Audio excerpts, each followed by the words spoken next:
Sobrang taas ang pangarap mismo ng mga Magwood siblings sa kanilang mga sarili. Pati na rin ang mga magulang nila ay todo suporta sa mga anak nila. Gayunpaman, alam naman nating viral ito sa social media at kahit sang sulok ng mundo ay talagang trending ito na sina Gwen at Boyboy ay nilapastangan ng adopted nila na si Janice Sabial. Ang siyang mismong tinuring na kapatid, minahal nila at tinuring din ng isang anak ng mga magulang ni na Gwen at Boyboy, na gayon pa man siya ang manghahayop sa kanilang buhay.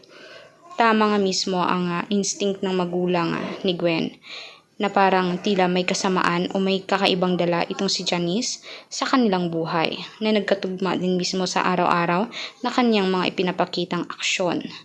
Alam naman natin na lubos pa lang matinik itong si Janice. Parang nakasanayan na niya at tila mapanglinlang tao siya. At ika nga ni na Senadora Robin Padilla at ni na Idol Raffy Tulfo, ang ganitong mga bagay at ang ganitong sitwasyon, katulad ng ganitong taong ni Janice, ay talagang masikreto ito.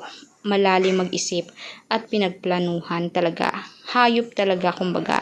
Pero sa ganitong kamurang edad, ay talagang bakit nagawa niyang lapastanganin ang dalawang kinakabig din siya bilang kapatid?